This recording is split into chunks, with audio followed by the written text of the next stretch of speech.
So, to give you an introduction of the Niazi brothers, Sultan Niazi and Usman Niazi are two of the most famous Qawwali singers in the Sufi styles Asthana Gaiki as well as the modern Qawwali tradition, trained by their father Ustad Ghulam Hussain Khan Niazi.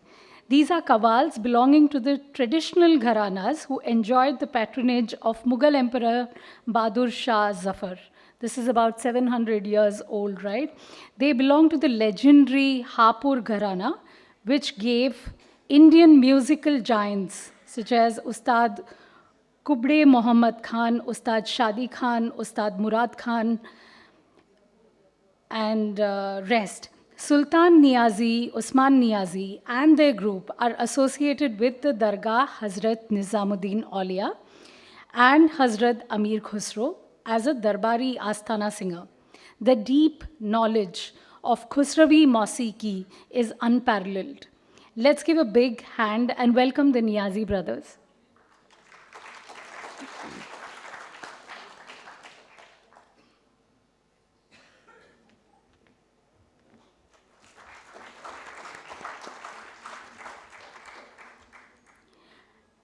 We also have with us Rakshanda Jalil. Rakshanda Jalil is a multi-award winning translator, writer, and literary historian. She has published over 25 books and written over 50 academic papers and essays.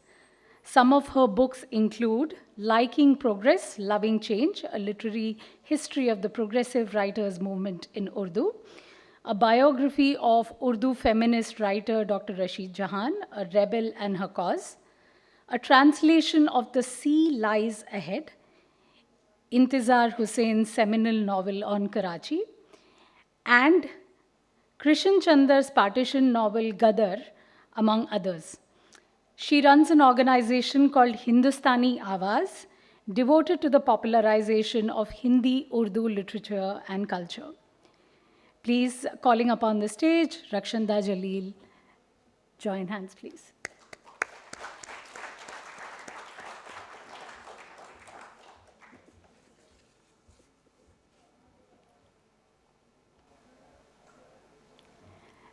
Thank you, Rakshanda. Over to you for the discussion first. Thank you. नमस्ते, आदाब. आपके जो दोस्त बाहर हैं, अगर काश वो भी अंदर आ जाते तो हॉल भरा भरा लगता, देख के अच्छा लगता और उनको सुनने का मौका मिलता.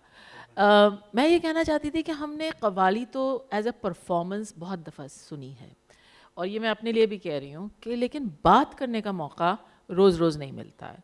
You know, we think of the qawwals only as people we hear singing. Very seldom do we get to talk to them, to ask them questions. So I don't know about you guys, but I'm quite excited by the idea of engaging them in a conversation. मैं अपनी बात, अच्छा हम ये भी clear कर दें कि हम हिंदी, उर्दू, हिंदुस्तानी में बात करेंगे. जहाँ ज़रूरी होगा, कोई मुश्किल लफ्ज़ होगा, we'll use English, but by and large we'll speak in Hindi. तो मैंने जब पहली दफ़ा नुसरत फ़तेह अली ख़ान को सुना तो वो ब्रसल्स की एक बार थी. It was a very Tony kind of a place in a very restored stable. अब हिंदुस्तान से मुझे आदत थी कि मैंने दरगाहों में कव्वाली सुनी थी, लेकिन अब ये एक ट्रेंड हो गया है कि वो मॉल्स में, प्लाजाज में, बार्स में हम कव्वाली सुनते हैं. मैंने जब पहली दफ़ा सुनी तो मुझे बड़ा सुन के अटपटा लगा. आप दोनों से मैं ये पूछना चाहती हूँ कि आप एक ट्रेडिशन का हिस्सा हैं, आप एक खानकाई ट्रेडिशन का हिस्सा हैं. जब आपको बुलाया जाता है किसी पार्टी में या सूफ़ी नाइट के लिए या किसी मॉल में, तो कैसा लगता है? सबसे पहले हमारी तरफ से आप सबको आदाब, नमस्ते. मैम, आपने बहुत अच्छा सवाल करा, क्योंकि आजकल जो जनरेशन है, जो लोग सुनने वाले हैं, वो दरगाहों में जाना उन लोगों ने कम कर दिया है. अदरवाइज़ कव्वाली के दो फॉर्म हैं. एक है सूफ़ीज़म, एक इश्क़ हकीकी, एक इश्क़ मिजाजी. जी, इश्क़ हकीकी का मतलब है जो आप लोग दरगाहों में सुनते हैं, उससे सुनने से आत्मा को शांति मिलती है, उससे डायरेक्ट ऊपर वाले से कनेक्ट होता है बंदा, उसको कहते हैं इश्क हकीकी, असल कव्वाली जो है। और इश्क मिजाजी जो आजकल के ज़माने में आजकल कव्वाली चल रही है, हर आदमी सूफ़ी नाइट सूफ़ी नाइट सूफ़ी नाइट, उनको सूफ़ी का मतलब भी पता नहीं है कि असल में सूफ़ी नाइट है क्या। आप सूफ़ी नाइट में क्या सुनना है, वो काली काली जुल्फ़ों के फंदे ना डालो, उससे कव्वाली से कोई कंसर्ट नहीं है, वो सिर्फ इंजॉयमेंट है हम लोगों का। पर हम भी करते हैं वो, क्योंकि माहौल अगर से एक ही जगह डिपेंड रहेंगे तो फिर घर का खर्चा पानी कैसे चलेगा। माहौल को देखते हुए हम लोग भी करते हैं। पर जो असल कव्वाली है, जिसे बोलते हैं कव्वाली, कव्वाली का लफ्ज़ मायने है किसी चीज़ का कौल बयान करना, कौल बयान करना। कम्युनिकेशन, यानी एसेंशियल पर्पस कम्युनिकेशन है। अब हज़रत नबी करीम सल्लल्लाहु अलैहि वसल्लम ने एक कौल बयान करा है जिसे कव्वाली की शुरुआत है, मन कुन तो मौला फाजा फालियुन मौला। ये मोहम्मद साहब की एक हदीस है, उन्होंने कहा है इसके अंदर कि मैं जिसका मौला हूँ, अली भी उसके मौला हैं। उसके अंदर जो तराना बांधा है वो हज़रत अमीर खुसरो की देन है। ज़रा गा के सुनाइए तराना, ताकि लोग जी, समझें तराना जी। होता क्या है। तराना होता है बन को तो मौला फालियुन मौला फालियुन मौला आहेदाराती, ये तराना है। वो बंदिश थी, ये तराना है। दारातीले दरे दानी हम तोम ताना ना ना ना ताना ना ना रे या ला ली या ला ली या ला रे या ला ला ला या ला ला ला या ला ला ला रे मन को तो मौला। तो कव्वाली असल में क्या है? एक बीट के साथ गाना। अच्छा, कव्वाली और गज़ल या कव्वाली और गीत, अगर आप बहुत ही बेसिक अल्फाज में बताएंगे तो क्या फ़र्क है? कव्वाली में बहुत फ़र्क है, गज़ल में बहुत फ़र्क है, क्या कहते हैं, गीत में बहुत फ़र्क है। कव्वाली जो शुरुआत है उसकी तकरीबन 800 साल पुरानी शुरुआत है, 800 साल से कव्वाली है। हज़रत ख्वाजा मोइनुद्दीन चिश्ती अजमेरी, उनके टाइम से शुरुआत हुई, और कव्वाली को जो रूज दिया, जो फ़रोग़ करा, वो हज़रत अमीर खुसरो और हज़रत निज़ामुद्दीन औलिया की देन है। 14th सेंचुरी जी। और कव्वाली एक ऐसा फॉर्म है कि जिससे जो खानखाओं के अंदर गाई जाती है, उससे डायरेक्ट परमात्मा से बात होती है। आप आएँ, अभी हम यहाँ आपको जो कव्वाली सुनाएंगे वही कव्वाली सुनाएंगे हम आपको, जो दरगाहों में होती है। पर यहाँ का एक क्लाइमेट अलग होगा। दरगाह में आप आएंगे तो उसका एक जो रूह को जो ताजगी मिलती है ना, कव्वाली को रूह की ग़िज़ा बोली गई है, सूफ़ी संतों की रूह की ग़िज़ा। वो तो ठीक है। उनको खाना नहीं दें आप उनको खाना न दें, आप उनको कव्वाली सुनाएं, उनसे ही उनका पेट भर जाएगा। कव्वाली कोई छोटा मोटी चीज़ नहीं है, पर आजकल तो बिल्कुल आम हो गई है, बिल्कुल आम हो गई है। जिनको कव्वाली गानी भी आती भी नहीं है, जिनको कव्वाली का मतलब भी नहीं पता है, वो भी कव्वाली कर रहे हैं आजकल के टाइम में। लेकिन मेरा सवाल ज़रा फंडामेंटल था कि फ़र्क क्या है? क्या सिर्फ बीट का फ़र्क है? नहीं, बीट क्या का फ़र्क नहीं, सिर्फ उसमें ये तो हम समझ गए। उसमें अल्फाज देखिए, कव्वाली का मतलब ये है कि एक बुजुर्ग की शान में बयान करना, नाते रसूल मकबूल सल्लल्लाहु अलैहि वसल्लम पढ़ना, मौला अली की मरकबत गाना, गरीब नवाज की मरकबत गाना, और सूफियाना कलाम गाना। सूफी इकराम ने जो सुना है उसमें कव्वाली में और गीत गज़ल में फ़र्क है। अब जो गीत हम लोग फिल्मों में देखते हैं वो हम लोगों का एंजॉयमेंट हो गया। गज़ल में अगरचे आप उनको ध्यान लगाओगे, गज़ल में कुछ अल्फाज ऐसे होते हैं, जो कुछ शेर इस तरह के होते हैं, वो आप कहीं भी डेलीकेट कर सकते हैं। अपने पीर को कर लें, अपने आप को कर लें, अपने फादर को कर लें, अपनी मदर को कर लें, पर ये आदमी की जितनी नॉलेज होगी वो उसको उसी तरह से लेगा। अच्छा, मैं फिर उसी तरफ आऊँगी जैसे हमने बात शुरू की थी कि मैं अक्सर देखती हूँ पार्टीज़ में, महफ़िल में, कि कव्वाली एक तरह की बैकग्राउंड म्यूज़िक है। यानी बैकग्राउंड में कव्वाल गा रहे हैं, बार खुली हुई है, लोग पार्टी कर रहे हैं, बात कर रहे हैं, गॉसिप कर रहे हैं, नेटवर्किंग कर रहे हैं, जो भी है, जो पार्टीज़ में होता है वो कर रहे हैं। तो तो वो जो एक इसेंशली कंसंट्रेशन के साथ सुनने वाली बात है, जो हम ओपेरा सुनने जाते हैं तो हम बड़े गौर से सुनते हैं, या हम चैम्बर म्यूज़िक सुनते हैं तो हम बहुत गौर से सुनते हैं, उस पर कॉन्सेंट्रेट करते हैं। तो ये कुछ एक अजीब सी प्रथा नहीं बन गई है, एक अजीब से ट्रेडिशन सा बन गया है कि बड़े आजकल के ज़माने में कैजुअल वो फैशन बन गया है और हम भी करते हैं। अगर चाहे हम लोग नहीं करेंगे तो फिर घर का खर्चा पानी कैसे चलेगा। हम भी अपने खर्चे पानी के लिए इंजॉयमेंट भी लोगों को करवाते हैं। और अगर चाहे सूफियाना कलाम गाने की बात होती है तो अगर चाहे आप रात भर हमसे कहेंगे कि नियाज़ी भाई आप फारसी सुनाएं, तो इतनी हम लोगों को हमारे बड़े बुजुर्ग हमें बता के गए कि रात भर हम आपको हाफिज़ शिराज़ी का कलाम सुनाएंगे, फ़ारसी के अंदर मौलाना जामी का कलाम सुनाएंगे, हज़रत अमीर खुसरो का कलाम सुनाएंगे। पर आजकल का माहौल देखते हुए आजकल वो सुनने वाले भी नहीं रहे।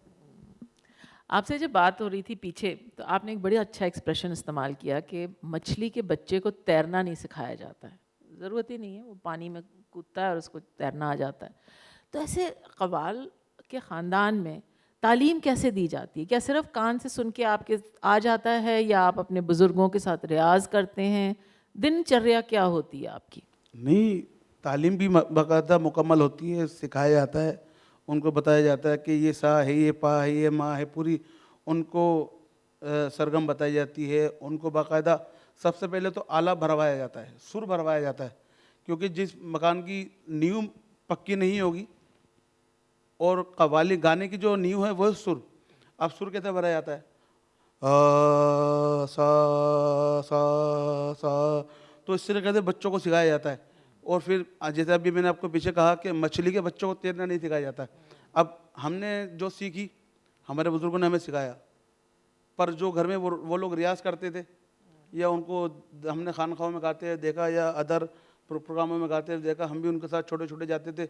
अब हमें मालूम है कि इस सामने सुनने वाले कुछ हैं, इधर सुनने वाले कुछ हैं, किस तरीके से महफिल को अपनी मना रहे हैं वो, तो वो तजुर्बा लेना भी बहुत ज़रूरी होता है। और जब तक आप कोई भी मकान हो, जब तक छत की दीवार मजबूत नहीं होगी तो छत टिक नहीं सकती है।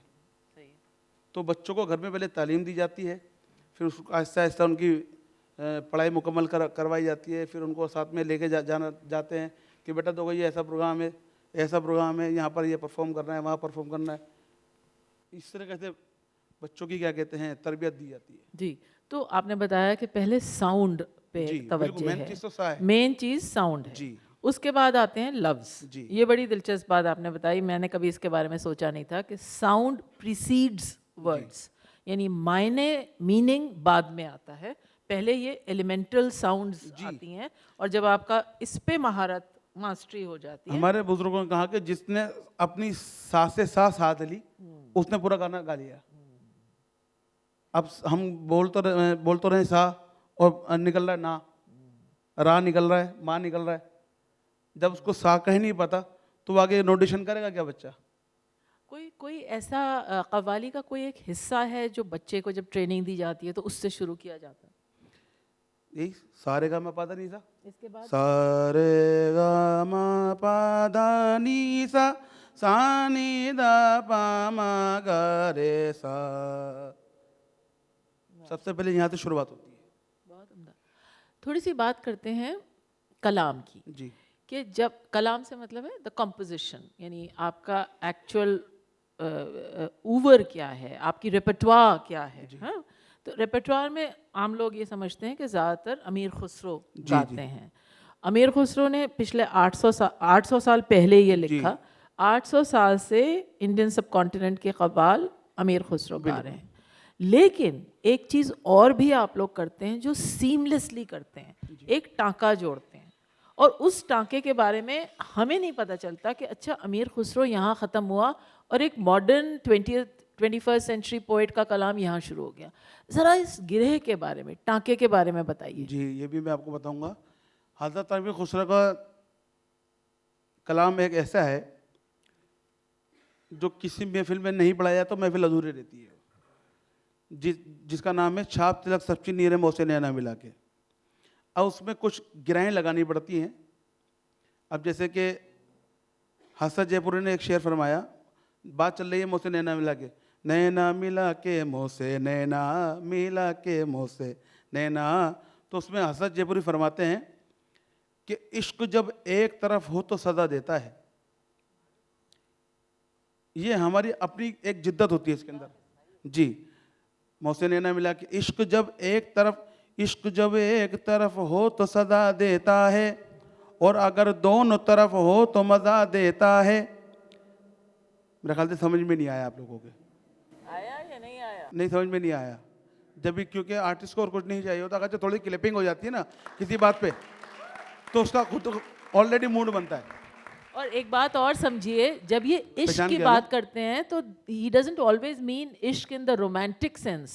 There is secular love and there is also the divine love. So whenever the Qawwal is talking about love, it could be, of course, in a completely romantic sense, but it could be love with the beloved.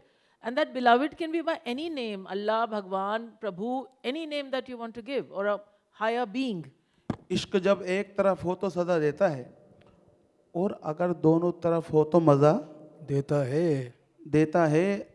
मैं किसी जाम का मोहताज नहीं हूँ हसरत, मैं किसी जाम का मोहताज नहीं हूँ हसरत, मेरा साकी मुझे आंखों से पिला देता है।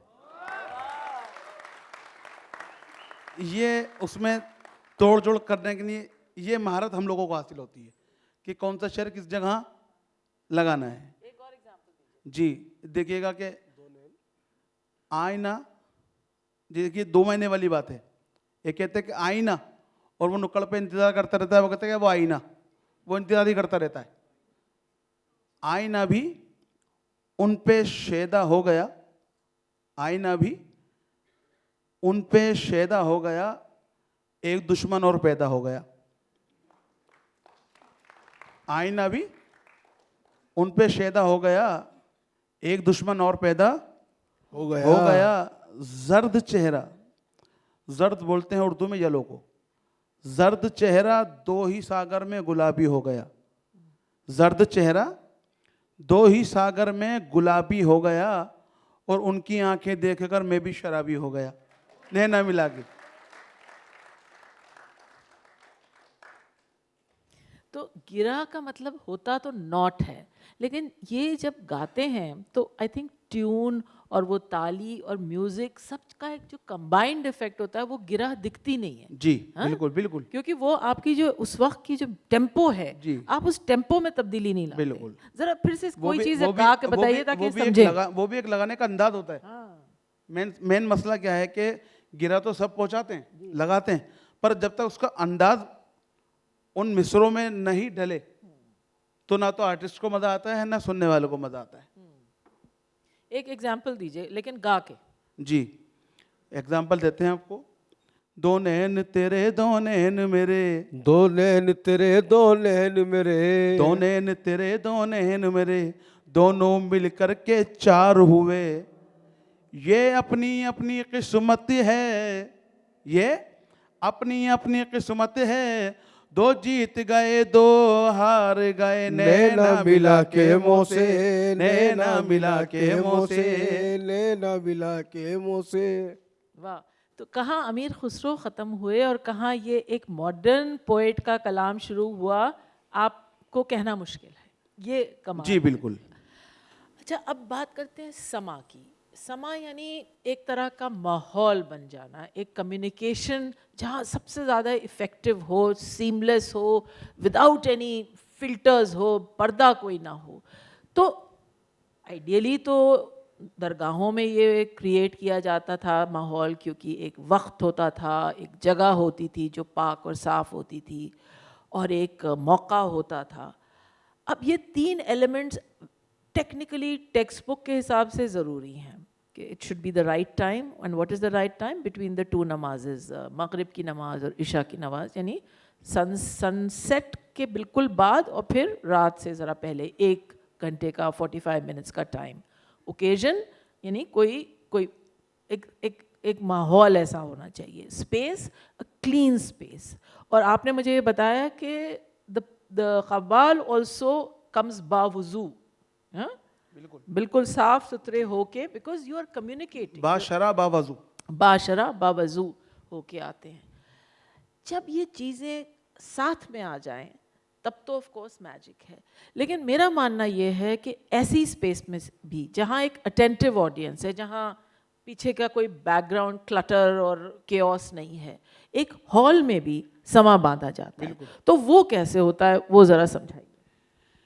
असल में महफिल समा का जो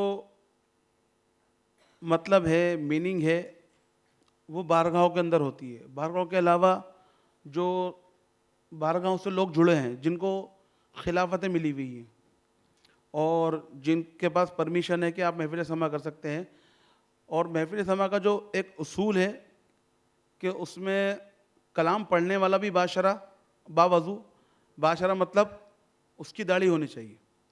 जो 700 साल 800 साल पहले जब कव्वाली का आगाज़ हुआ तो उस टाइम गाने वाले भी बाशरा हुआ करते थे और सुनने वाले भी बाशरा हुआ करते थे। लेकिन एक है एक नहीं है, तो ये तो अभी दुनिया दिखावा करना ही पड़ता है, क्या करें जी। और आजकल तो ट्रेंड चल रहा है, हर आदमी ने रख रखी है। इन चीज़ों से अगर हम हट के एक बात करें तो मेरे ख्याल से अगर अटेंटिवनेस के साथ सुना जाए, यानी ध्यान से सुना जाए, जी बिल्कुल, इसको कहते हैं माइंडफुल लिसनिंग। मेन चीज़ तो वही है। अगरचे आप दरगाह में आए, दरगाह हज़रत निज़ामुद्दीन में आके कव्वाली सुने आप, अगरचे आप उस पर ध्यान देंगे और तो आपको एक अलग ही लुत्फ़ आएगा, एक अलग ही वहाँ पर माहौल होता है कव्वाली के टाइम पर। और ख़ास टाइम पर आएंगे, जैसे कि हज़रत निज़ामुद्दीन औलिया का उर्स मनाया जाता है, उस टाइम आप आएँ वहाँ। जिस दिन बर्थडे होता है हज़रत निज़ामुद्दीन औलिया का, उस दिन आप तशरीफ़ लेकर आएँ। एक वहाँ का रात भर का जो एक माहौल होता है ना, आप सोचेंगे कि मैं दुनिया में ही नहीं हूँ। अगर चाहे उस चीज़ को नोटिस करेंगे, उस चीज़ को ध्यान लगाएंगे, और अगर चाहे टाइम पास करने जाना है, फ़ोटो शूट करने जाना है, या निज़ामुद्दीन की गलियाँ घूमने जानी है, करीम में खाना खाने जाना है, तो वो बात एक अलग है। अगर चाहे आप अपना माइंड बना कर आएंगे, ध्यान बना के आएंगे कि हमने दरगाह में जाना है, दरगाह में जाके कव्वाली ही सुननी है, कव्वाली ही सुननी है, तो फिर उसका एक अलग ही लुत्फ़ होगा। फिर वो आपको, वो जो आपका 1-1.5-2 घंटे का जो टाइम होगा, वो आपको काफ़ी टाइम तक याद रहेगा कि यार हम दरगाह में गए, दरगाह में वो जो माहौल था, वो जो एक सूफ़ी कव्वाली चल रही थी, वहाँ लोगों को जो सुनने का तरीका था वो एक अलग ही था। टाइम पास करने का तो दुनिया आती है। अच्छा, ये हमने फिल्मी कव्वालियाँ भी देखी हैं, 60s में तो बहुत होती थी, लेकिन बाद तक की फिल्में हैं। अभी रिसेंटली एक बनी है फ़राह खान की फ़िल्म, उसमें भी कव्वाली है। तो ये जो फिल्मी कव्वाली है, इसमें और जो आप गाते हैं, इसमें एक तो बेसिक फ़र्क बताइए, और ये कि इससे क्या नुकसान हुआ है जो प्योरनेस है कव्वाली की, या फैलाव मिला है कि ज़्यादा लोग सुन रहे हैं उसको? देखिए, मैंने पहले भी कहा कि इश्क़ हकीकी और इश्क़ मिजाजी, वो जो हम लोग देखते हैं फिल्मों में, वो जो कव्वाली होती है, उसका सूफियाना कव्वाली से कोई कंसर्ट नहीं है। वो हम लोगों का एंजॉयमेंट है। वो हम भी गाते हैं, पर्दा है पर्दा। अब कव्वाली चल रही है किसी ऑडिटोरियम के अंदर, एकदम से हीरो के पीछे पुलिस लगी हुई है, वो पुलिस से बचने के लिए भागा, स्टेज पे आया, कव्वाल को बांधा उसने साइड में बैठा दिया, पर्दा पर्दा शुरू कर दिया उनने। उससे कव्वाली से क्या मतलब है? वो हमारा हो गया एंजॉयमेंट। और उससे कव्वाली, जो असल कव्वाली है, क्योंकि जो दिखता है वही लोगों को पता लगता है, क्योंकि जो लोग पिक्चर्स में जाके देखते हैं या जो अदरवाइज शोज वगैरह होते हैं उसमें जाके जो सुनते हैं, जो फिल्मों देखते हैं। में लेकिन अच्छी कव्वालियाँ भी हुई हैं, मुग़ल आज़म में और कई जगह हुई हैं। जी वो हुई हैं, पर उससे कव्वाली, जो असल कव्वाली है, मैंने कहा ना कि वो एक एंजॉयमेंट है हम लोगों का। अब उसमें कोई नात मनक़बत तो होती नहीं है। जो फिल्मी कव्वाली में हम जो सुनते हैं, वो उसमें कोई नात मनक़बत तो होती नहीं, किसी बुजुर्गान दिन की शादी में तो होती नहीं है। वो है भी ख्वाजा मेरे ख्वाजा है, अभी कुन फाया कुन लेटेस्ट है, ये है रॉक स्टार का। जी, ये रॉक स्टार है, कुन फाया ख्वाजा मेरे ख्वाजा, ये कुछ। पर उनको जो पिक्चराइज जिस तरह से करते हैं, उससे मेन कव्वाल का कोई कंसर्ट नहीं होता। थोड़े से जो टर्म्स हैं, उसमें नुकसान हम लोगों का यह हुआ है कि जो असल कव्वाली जिन लोगों को पता भी थी, जो आजकल की नई जनरेशन है, उनको वो चीज़ पता नहीं है। कव्वाली को लोग वही समझते हैं कि ये पर्दा है पर्दा, ये माना मेरी जा, और अदरवाइज जितनी कव्वाली आए कि ये कव्वाली है। और आजकल जितने भी पार्टीज वगैरह में चल रहा है, अगर चाहे हम जो हज़रत अमीन खुसरो के पर्शियन कलाम गाएंगे तो 2 लोग यहाँ से उठेंगे, 2 लोग यहाँ से उठेंगे, ऐसे लगेगा पूरा ऑडिटोरियम में खाली हो गया। और अभी शुरू कर देंगे रश्क कमर, तो पूरी पब्लिक नाचेगी। अच्छा ये बताइए कि कुछ चूंकि ये एक तरह का लेगडेम समझ लीजिए या जो भी समझ लीजिए, बाद में तो आप इनको सुनेंगे ही अभी थोड़ी देर में, तो मैं चाह रही थी कि इस मौके का हम पूरा फ़ायदा उठाएं कि बहुत से वर्ड्स हैं they just tossed around casually, लेकिन ये मौका है कि हम इनसे सुने कि इनके मतलब क्या होते हैं। जैसे कव्वाली जब शुरू होती है तो हमेशा हम से होती है, नहीं, फिर नाम। कव्वाली का जो आगाज़ है वो है कौल से, कौल से। मन कुन तो मौला फाजा फालियन मौला, हमदे बारी तला भी पढ़ते हैं, पर जो आगाज़ है कव्वाली लेकिन का पहले बताइए कि ये है क्या। कौल, नहीं तो लोग जी, मन कुन तो मौला फाजा फालियन मौला, मैंने भी बताया ये हदीस नबवी है। मोहम्मद साहब ने फरमाया मन कुन तो मौला फाजा फालियन मौला, कि मैं जिसका मौला हूँ अली भी उसके मौला है। हमदे बारी ताला होती है अल्लाह ताला बारी ताला के लिए।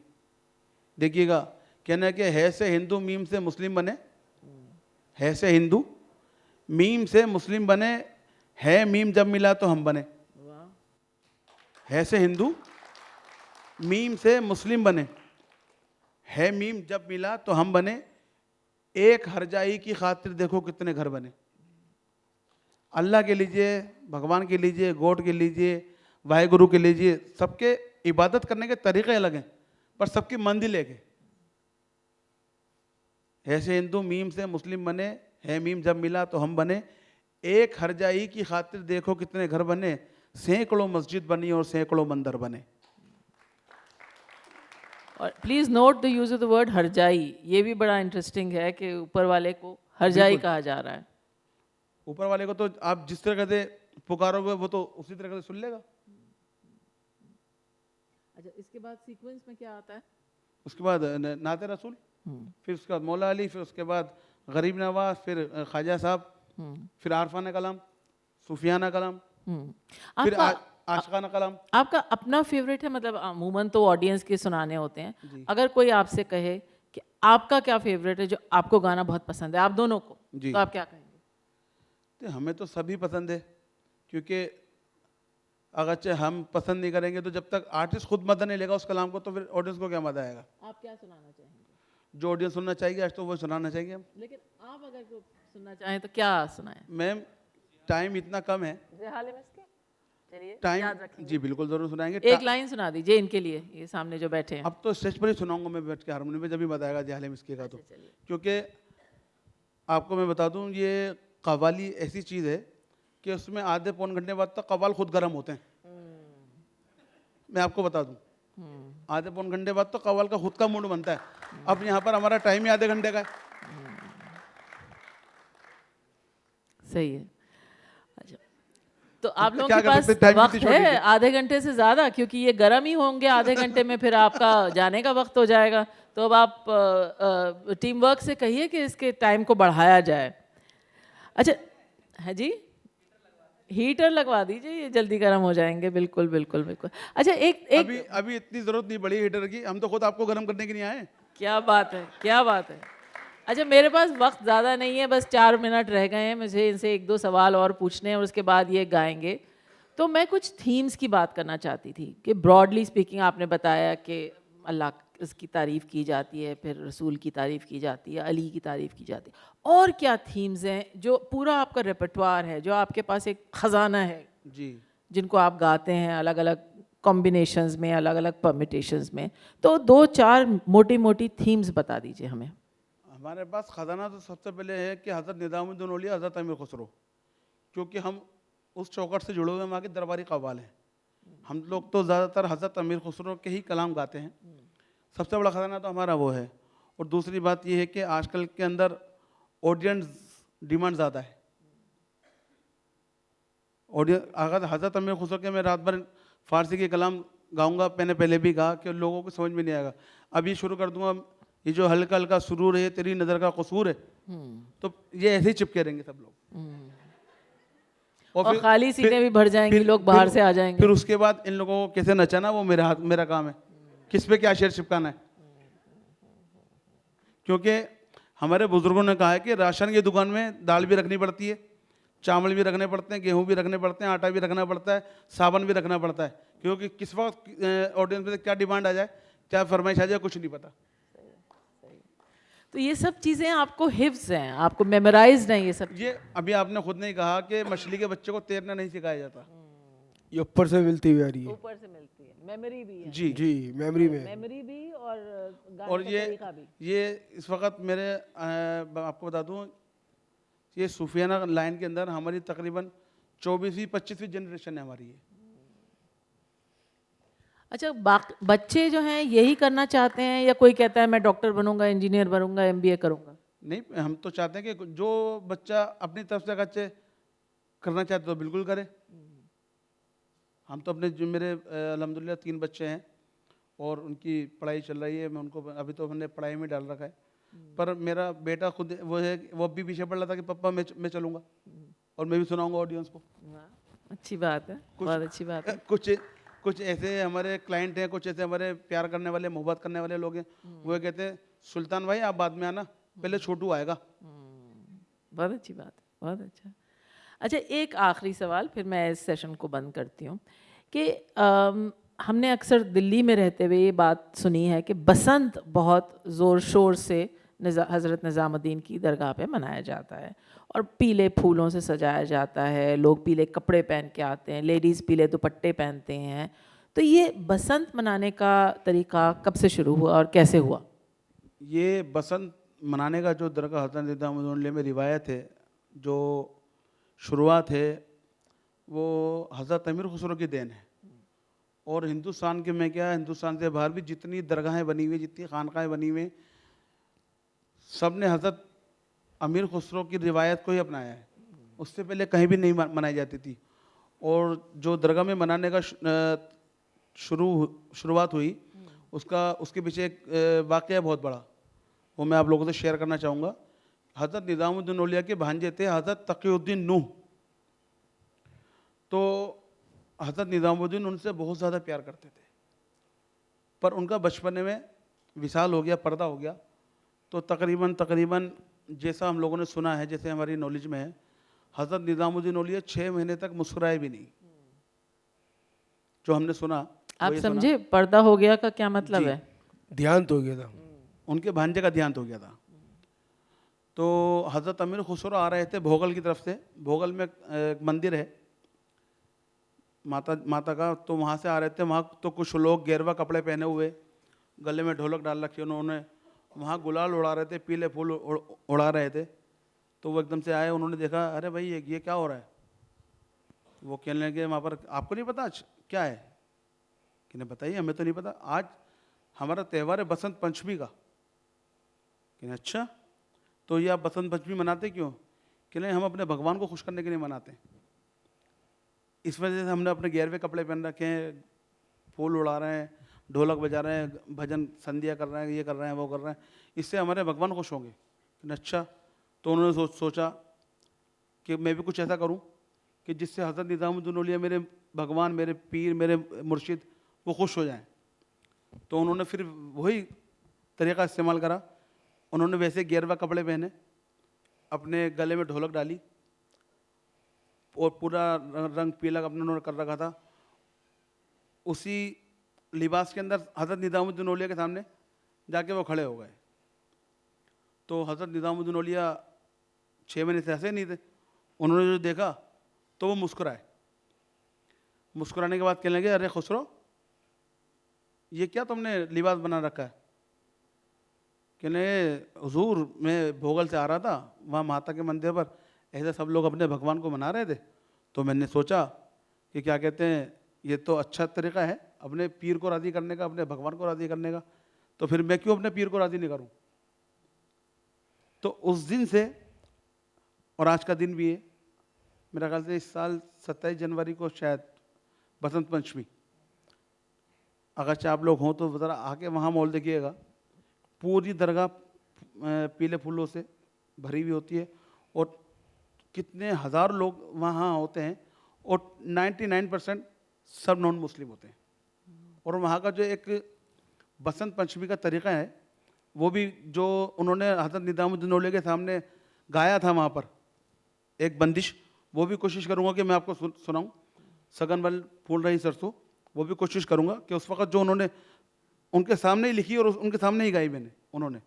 तो कोशिश करूँगा कि वो भी आप लोगों को सुनाऊँ। आप आएँ दरगाह में, देखें वो माहौल देखें।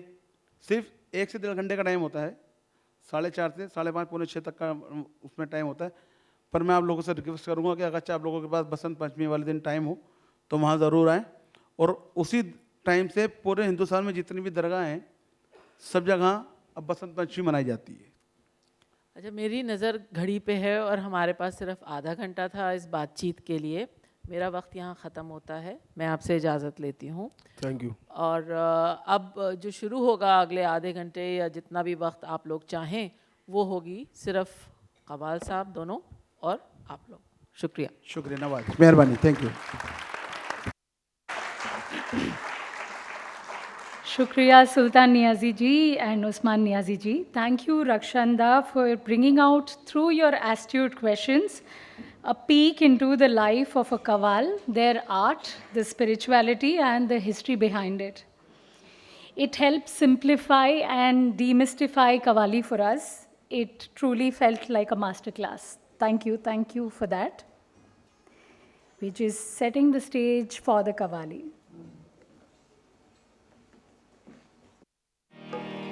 Hello hello. Hello. Hello sir. तो लीजिए आप लोगों के सामने सूफियाना कव्वाली पेश खिदमत है।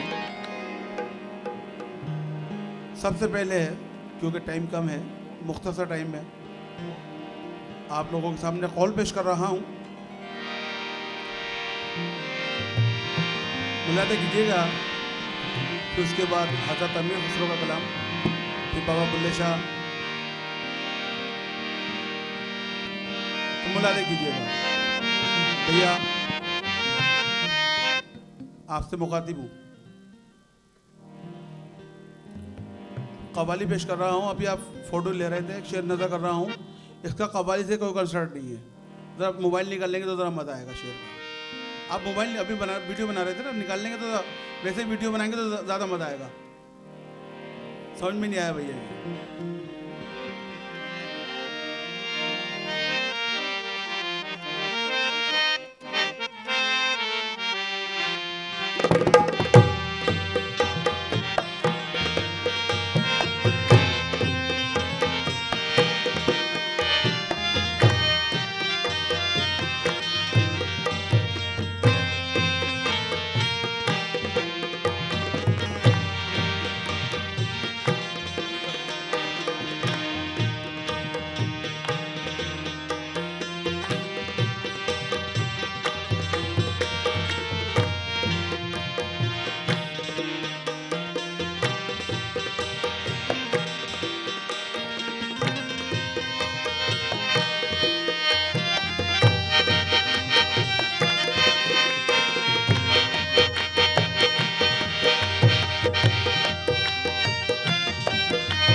और यहाँ पर हमारे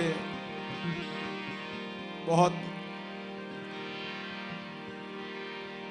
भाई कार्तिक भैया और हमारी भाभी जी पारुल जी भी मौजूद हैं। बहुत खुशी हुई आप लोगों को देख के। बुलाते कीजिएगा।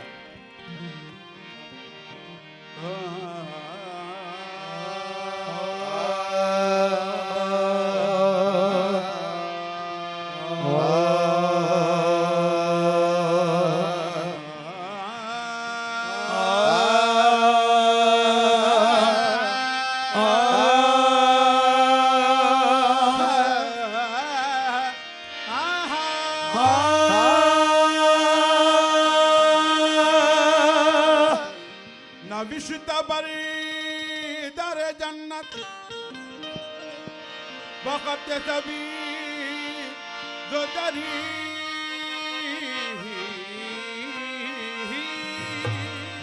नबी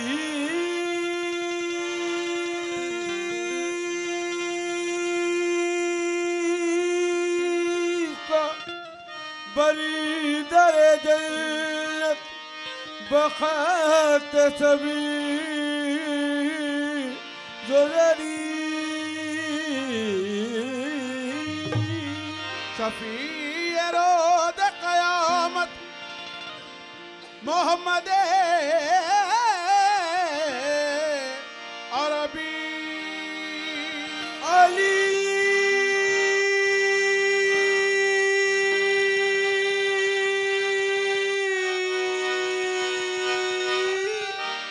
अली इमाम मनस्तो मनम गुलाम अली हजार जाने गिरामी फिदाओ बेअली माने कुन तो मोहरा बान पुल तो बोला मन कुल तो बोला हो मन कुल तो बोला हो मन कुल तो मोहरा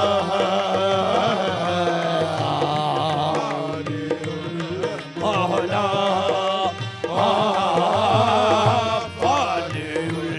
मोहरा दिन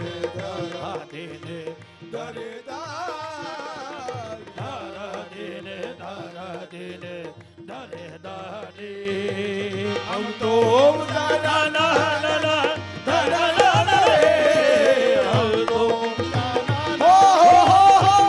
ना ना रे हम तो दादा ना दादा ना रे हम तो दादा ना दादा ना रे दादा ना दादा ना दादा ना दादा ना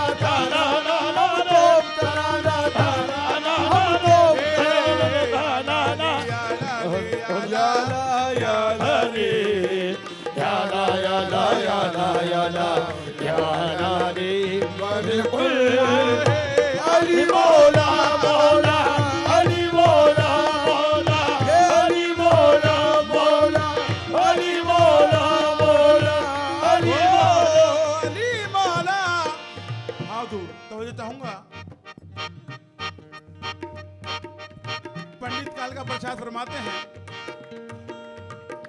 अली जीवीर हो बलवान हो धरती पिता तुम हो वीर हो बलवान हो धरती पिता तुम हो कठिन हारे जगत के ईश्वर के सूरमा तुम हो कठिन हारे जगत के ईश्वर के सूरमा तुम हो अनोखी तुमर लीला है कोई क्या जान क्या तुम हो अनोखी तुम लीला है कोई न जाने क्या तुम हो कहीं धर्मात्मा तुम हो कहीं परमात्मा तुम हो मौला अली मौला मौला अली मौला मौला अली मौला मौला अली मौला हो अली मौला अली मौला अली मौला अली मौला अली मौला अली मौला अली मौला अली मौला अली मौला अली मौला मौला अली मौला अली मौला मौला मौला अली मौला अली मौला अली मौला अली मौला अली मौला अली मौला बने सूफी जज्बात में बहने वाले सूफी जज्बात में बहने बने सूफी जज्बात में बने सूफी जज्बात में बहने वाले कलनी दरबाने इश्क में जलने वाले दरबाने इश्क में जलने वाले कुतब बन गए रंजो गम सहने वाले तब बन गए रंजो गम सहने वाले नबी है अली को वली कहने वाले नबी को वली कहने वाले वली हो गए अली कहने वाले अली मौला मौला अली मौला मौला अली मौला बोले पुले दो मौला मौला मौला मौला दिने धारा दिने करे दानी दानी दानी दानी हे दानी दानी दानी दानी हे दानी दानी दानी दानी धारा दिने धारा दिने धने दानी हम तो ना ना ना ना ना ना ना रे हम तो ना ना ना ना ना ना रे या ला या ला या ला या रे या ला या ला या ला या ला या ला रे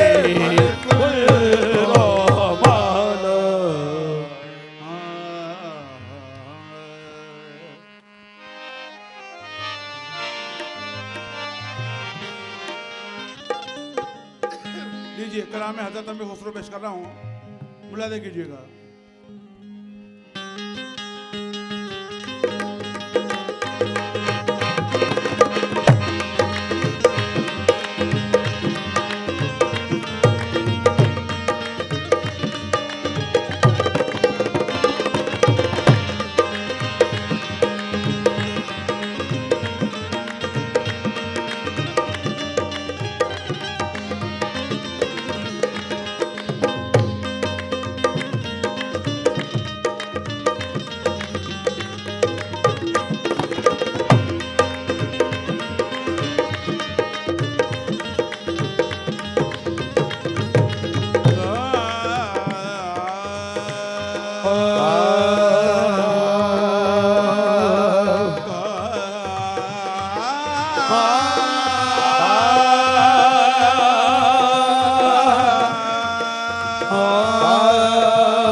अपनी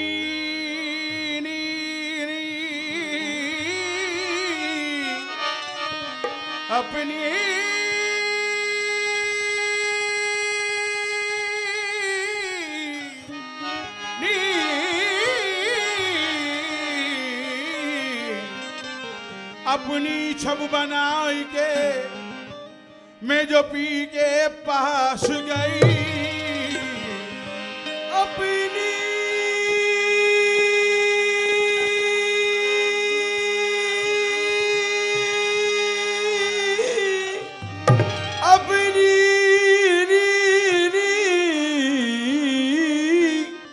अपनी छब बनाई के मैं जो पी के पास गई जब छब देखी पीहू की सो मैं अपनी भूल गई। भैया मुझे कहना तो नहीं चाहिए, आपसे मुखातिब दोनों थे, इसका कव्वाली से कोई कंसर्ट नहीं है। कहना कि ये क्या तुम मजे की घात करते हो, ये क्या तुम मजे की घात करते हो, इधर हम गाना गाते हैं उधर तुम बात करते हो। हाँ जब कव्वाली है तो फिर हम तो कभी कभी मिलेंगे आपको। छापू तिलक सब छीन रे मोती नैना मिला के छाप तिलक सब छीन रे मोती नैना मिला के छाप तिलक सब छीन रे मोती नैना मिला के छाप तिलक सब छीन सैया ने मोती नैना मिला के छाप तिलक सब छीन रे मोती नैना मिला के मोसे नैना मिला के मोसे नैना प्रीतम ने मोसे नैना बालम ने मोसे नैना साजन ने मोसे नैना बलमा ने मोसे नैना मोसे नैना मोसे नैना मिला के मोसे नैना है मोसे नैना है मोसे नैना है मोसे नैना है मोसे नैना मोसे नैना मोसे नैना मोसे नैना मोसे नैना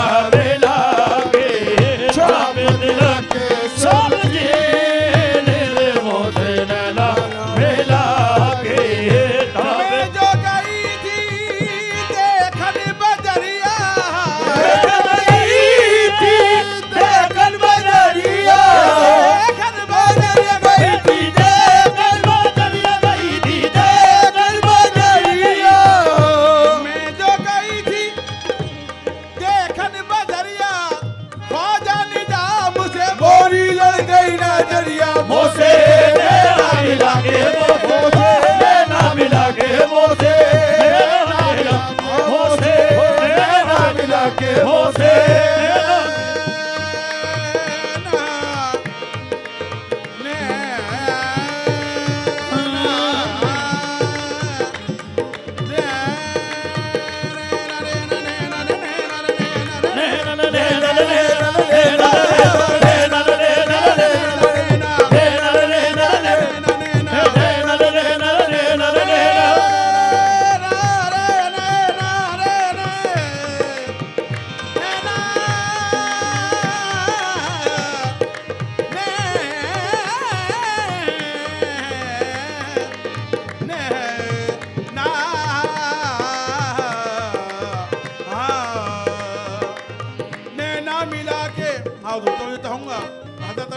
फरमाते हैं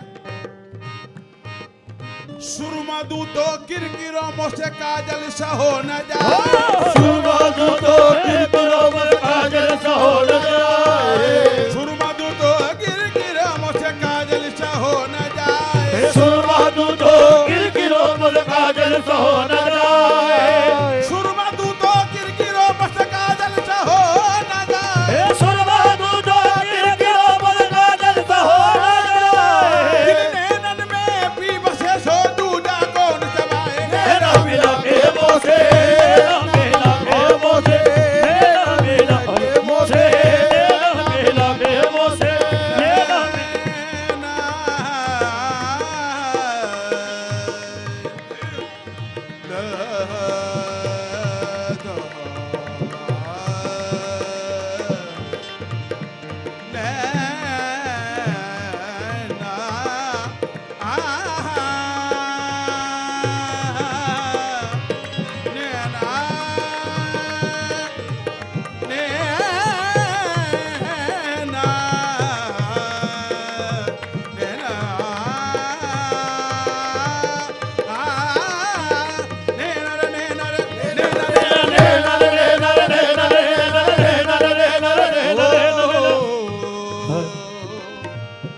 निगाहों में छुपा रखा है तुमने मैखाना निगाहों में छुपा रखा है और होश वालों को भी दीवाना बना रखा है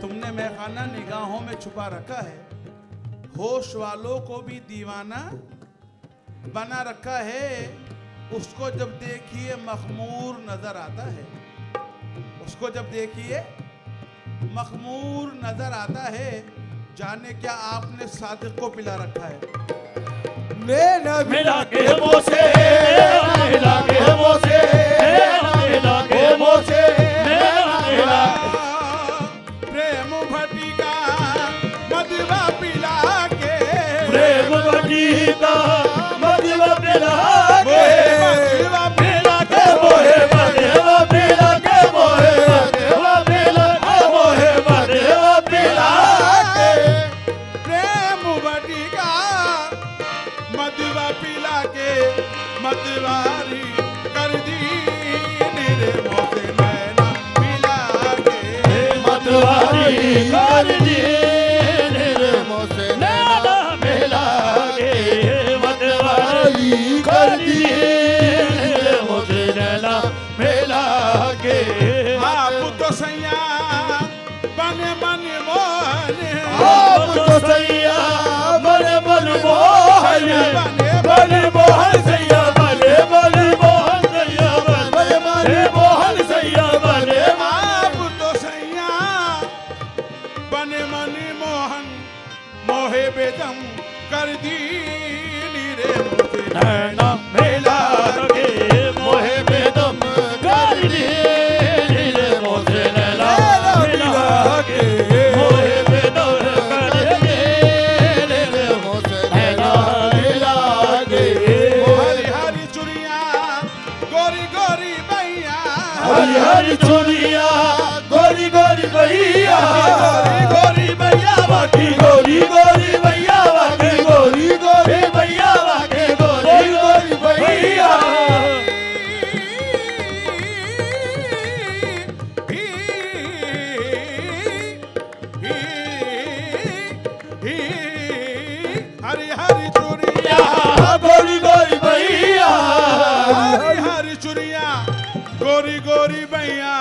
भैया पकड़ हर लीली रे मोसे नैना मिला के भैया पकड़ हर लीली रे मोसे नैना मिला के भैया पकड़ हर लीली रे मोसे नैना मिला के भैया पकड़ हर लीली रे मोसे नैना मिला के। मख्ता पेश खिदमत मुलाजा कीजिएगा। हज़रत अमीर खुसरो फरमाते हैं, खुसरो निजाम के बल बल जाइए, खुसरो निजाम के बल बल रही है, बल जाइए वाके बल बल रही जाके बल खुसरो निजाम के बल बल रही है, खुसरो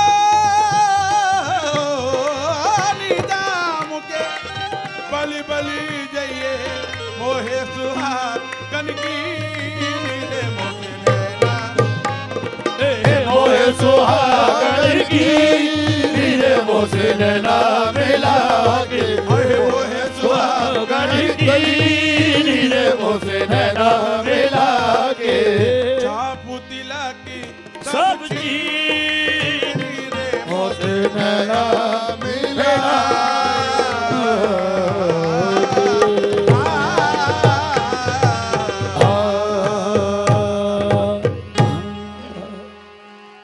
शुक्रिया, नवाजिश, मेहरबानी।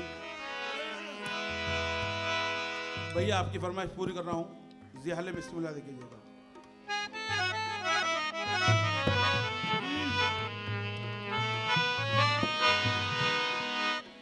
गोरी सोवे शेज पर सोमुखी पर डारो गोरी सोवे सेज पर तुम पर डालो के गोरी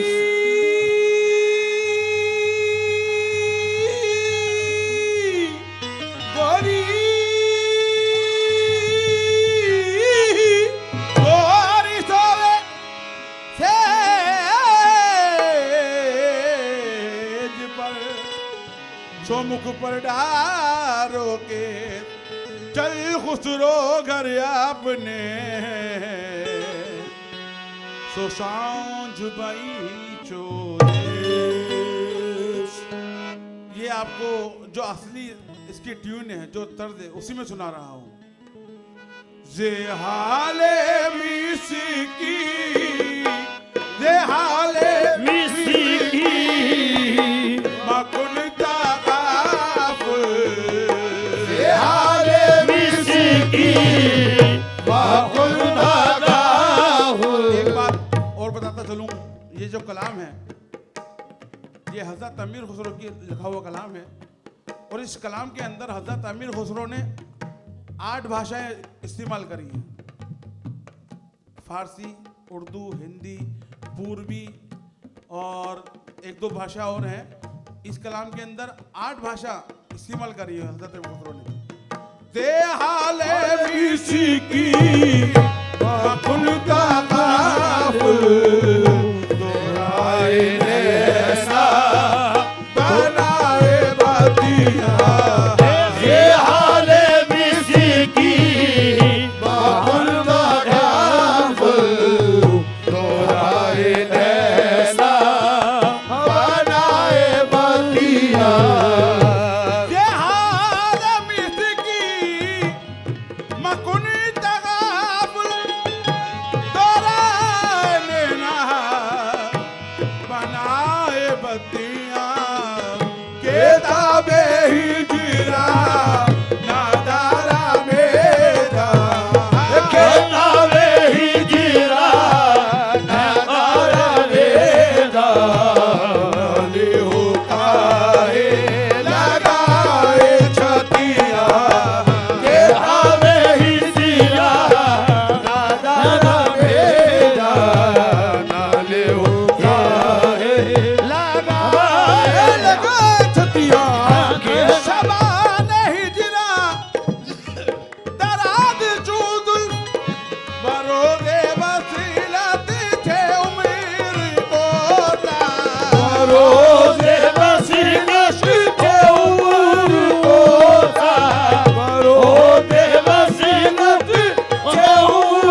सखी पिया को जो मैं ना देखूं, सखी पिया को जो मैं ना देखूं, तो कैसे काटूं अंधेरी रातियां।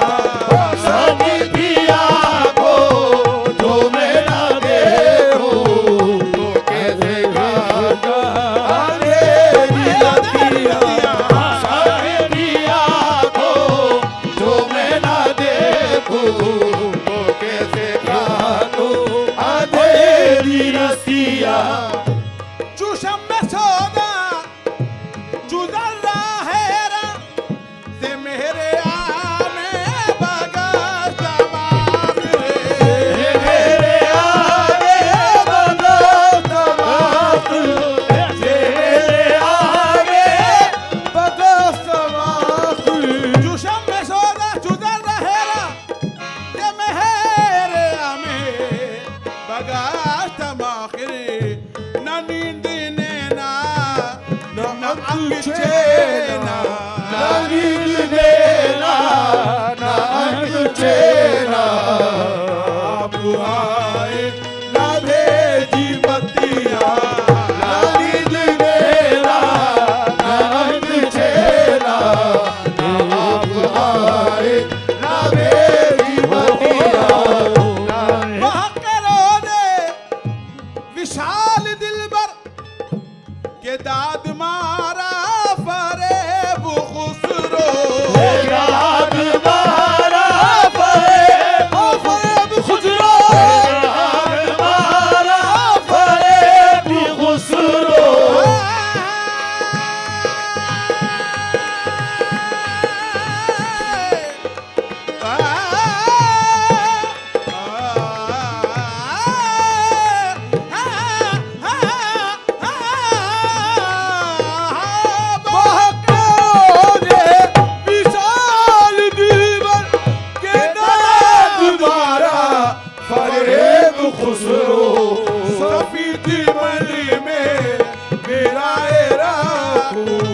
सभी की रंग में दिलाए रातू, जो जाए पाऊं पिया की खतिया।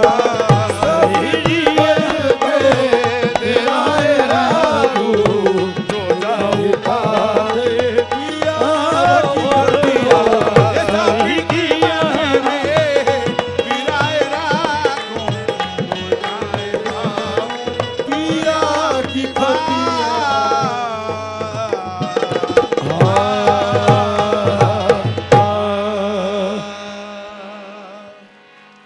शुक्रिया, नवादिश, मेहरबानी।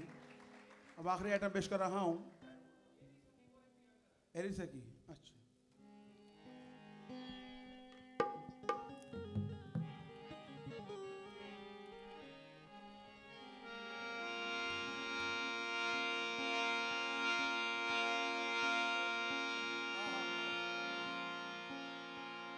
मेहरबानी।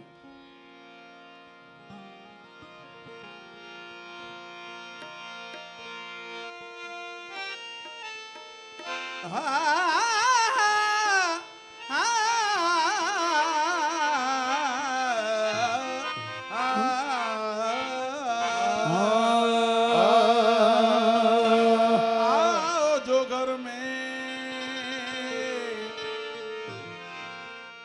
आओ जो घर में तो लूंगी बलैया। दौड़ झपटी दौड़ झपटी कदमों पे गिरूंगी, दामन पकड़ के ये अर्ज करूंगी क्या, एरी सखी मोरी पिया घर आए। एरी सखी मोरी पिया घर आए। एरी सखी पिया घर आए। मोरे पिया घर आए। मोरे पिया घर पिया घर आए।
अपने पिया के चरण लगा लो निर्धन को। बल जाऊं, कैसे बल जाऊं, तब तो चाहूंगा। हमारे घर को ये रौनक कहाँ मैसर थी, हमारे घर को ये रौनक कहाँ मैसर थी, हमारे घर को ये रौनक कहाँ मैसर थी। हुजूर आपके कदमों की मेहरबानी है, बल बल जाओ रे अपने पिया के चरण लगा लो निर्धन को। किसका पिया संगी पीते सावन है, जिसका पिया संग बीते सावन, है जिसका पिया संग बीते सावन, उस दुल्हन की बेनी सुहागन, उस दुल्हन की रहने सुहाग, जिस सावन में पिया घर नाही, जिस सावन में पिया घर आई, आग लगे उस सावन को को, जिस सावन में पिया घर आई, आग लगे से सावन को। अहे मैं तो खड़ी थी आस लगाए, मैं तो खड़ी थी आस लगाए, मेहंदी कजरा मांग सजाए, मेहंदी कजरा मांग सजाए, मैं तो खड़ी थी आस लगाए, मेहंदी कजरा मांग सजाए। देख सुरतिया अपने पिया की, देख सुरतिया अपने पिया की, हार गई वे गरीबन को। देख सुरतिया अपने पिया की, हार गई तन मन को। अहे हार गई मैं तन मन धन, हार गई मैं तन मन धन, हार गई मैं तन मन धन, हार गई मैं। हार गई मैं तन मन धन। कलाम है हज़रत अमीर खुसरो का। एक अलग शायर की गिरा आप लोगों के सामने पेश कर रहा हूँ, मुलाहिजा कीजिएगा। कहना है कि यकीनन जीत मेरी थी, मैं बाजी जीत सकती थी। यकीनन जीत मेरी थी, मैं बाजी जीत सकती थी। यकीनन जीत मेरी थी, मैं बाजी जीत सकती थी, मगर वो जीत कैसी जिसमें उनकी हार हो जाए। बच में तो हार गई मैं दल बल दल, हार गई मैं दल बल दल, हार गई मैं दल बल दल, हार गई मैं। देख सुरतिया अपने पिया की, हार गई मैं।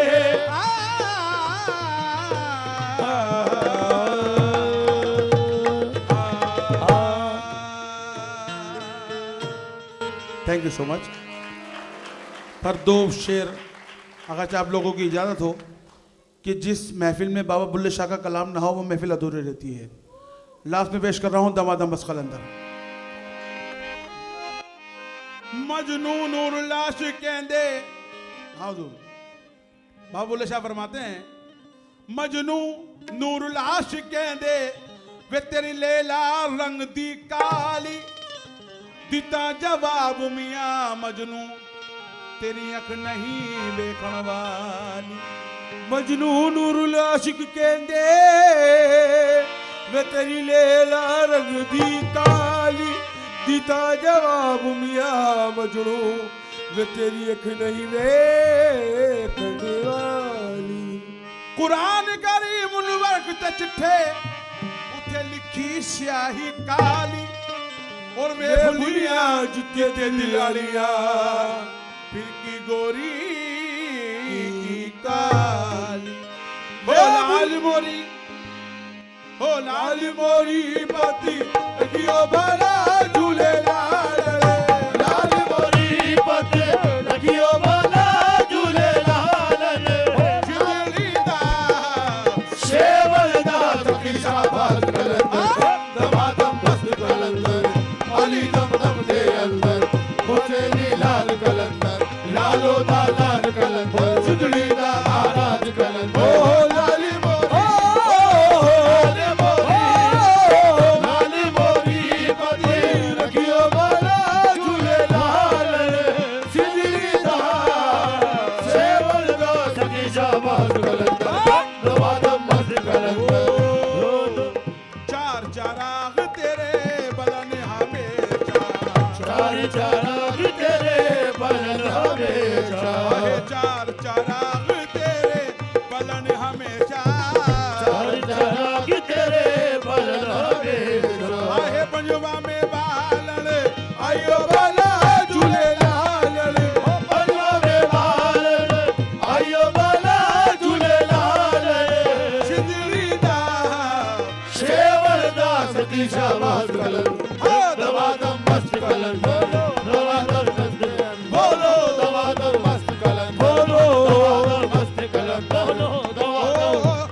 थैंक यू सो मच मेहरबानी नवाजिश